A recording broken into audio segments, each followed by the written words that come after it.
Iran could attack the United States in a much more fearsome way. New York could eventually be on Iran's hit list. U.S. media reports desperate new pleas come out of the country. The oppressors and the oppressed. Stop the killing.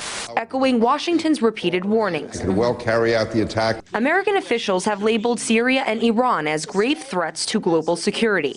However, former U.S. Attorney General Ramsey Clark says the biggest threat to world peace is his own country's military and foreign policy. In an exclusive interview with RT, the lawyer and activist says America's next catastrophic mistake will likely be a war with Iran. My impression is that Israel is pressing for an assault before the election, and that the Obama administration is resisting that without favoring Iran in any way, but simply as a domestic political matter. Well, the U.S. can't really afford to get involved in another war, can it? Well, I hope not.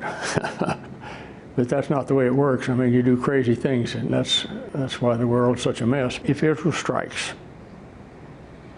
and there's retaliation, that the United States will intervene. And I don't think it's Obama's choice, but I think he thinks that if he doesn't act with Israel, that it'll be too costly in the election, and he'll do it. You have to see the American system to know this, or to really understand it fully. If he loses this election, he's a failed president.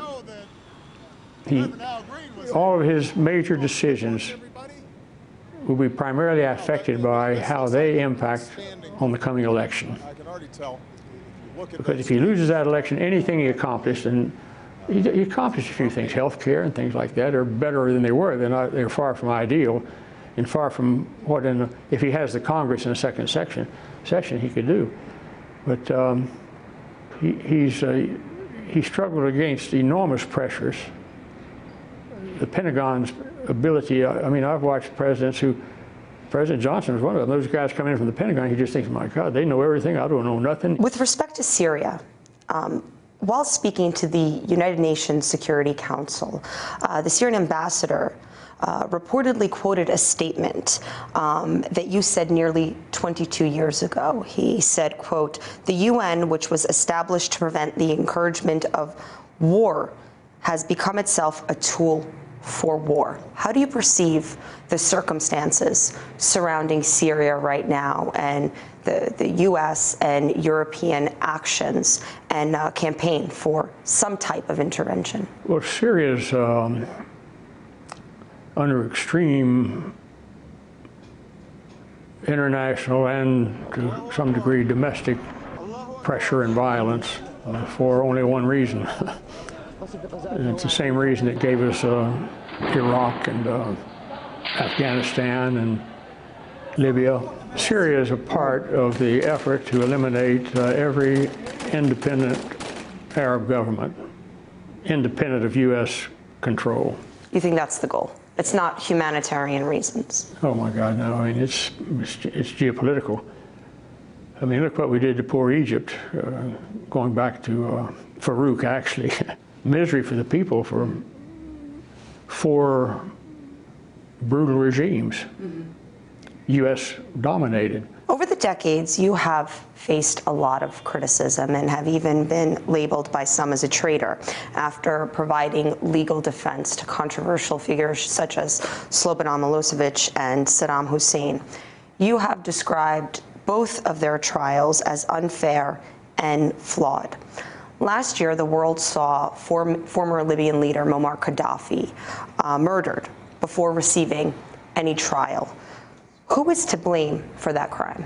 Well, in one sense, the American people are to blame because they let their government do it. The American people, though, I mean, is the American government really acting on behalf of public opinion within the country? I mean, no, do you think that the public doesn't have an opinion about things like that, really, you know? Right. I mean, you know, you see the American people allowed their government to do it. Does the U.S. government really consult with what the people want before taking foreign policy measures? I wouldn't call it consultation at all. I'd call it manipulation. The government tries to manipulate public opinion to support its policy, whatever it is. And in war, it's particularly, or in looking toward military action, it's particularly important to condition the public for it, which is basically asleep on those matters. I mean, you don't have a minor percentage of the American public has any daily concern about what's going on in the world unless it's a vacation trip or something like that. Many have labeled Iran the new Iraq with respect to the U.S. media coverage of everything the U.S. officials are saying about Iran right now, which is quite similar to what was said about Iraq preceding U.S. intervention. Well, the themes for assaulting a foreign country through history have almost always been similar, haven't they? Either they're bad guys, or they've done bad things, or they're mean to their people, or whatever. There are only a handful of themes that you build up before you intervene in a foreign nation, or they've been offensive to us, or they're preparing to assault, something like that. All of those countries have been victims of U.S. aggression because of U.S. geopolitical, economic interests.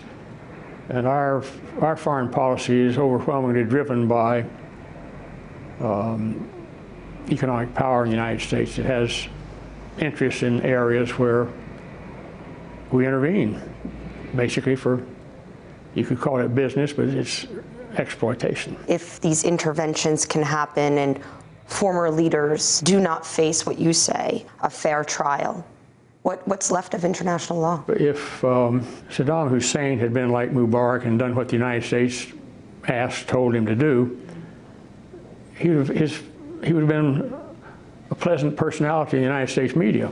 And we'd have thought, hey, what nice people, what a great guy, you know, and all that. But because he wouldn't do what the United States wanted, he had to be taken out.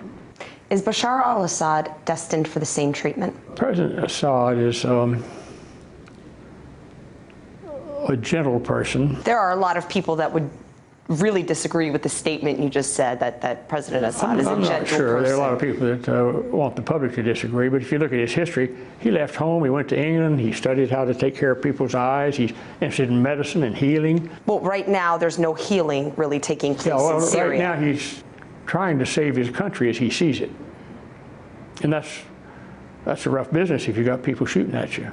And how do you think that's going to play out? Do you think that the Assad government will be able to withstand the mounting pressure? I mean, there were 137 member states of the UN that supported a General Assembly resolution, condemning Assad and endorsing the Arab League plan that essentially calls for him to step down. The fact that 137 nations voted as they did doesn't mean that the people of those nations or even the government of those nations really feel that way. That's the influence of economic power of the United States particularly, but to some degree NATO, the total economic power. Most of them don't have knowledge or an interest anyway, but they're going to go along with Uncle. That's what that's about. It's going to be tough, very tough.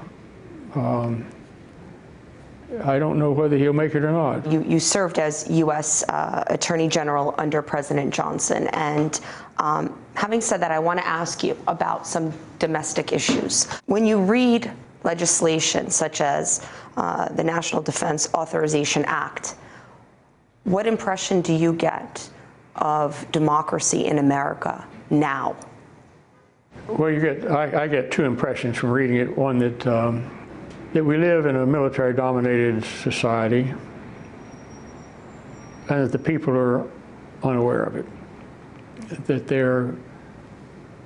they see terrorism as a threat, you know, and 9/11 has created a level of fear that has been exploited and sustained,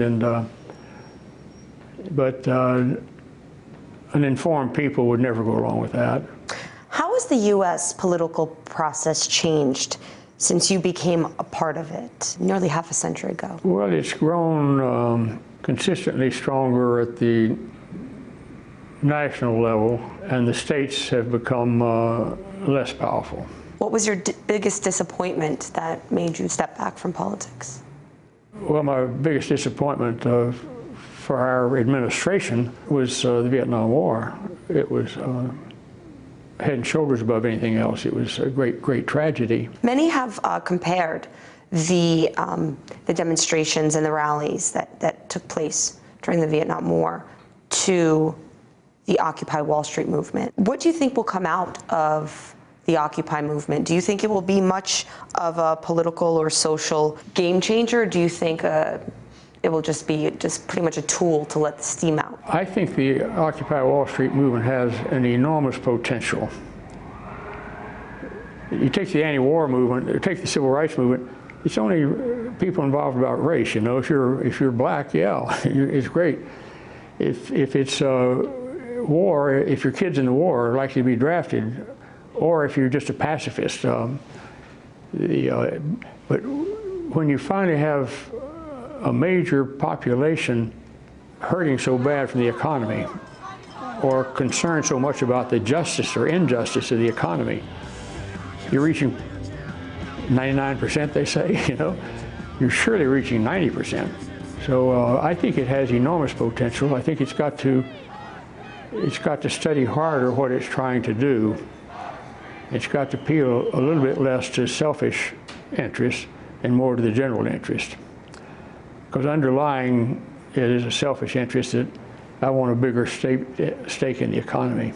It has a Me Too motivation that promises in the long run more of the same rather than more better. Mr. Clark, thank you very much for your time. Yeah.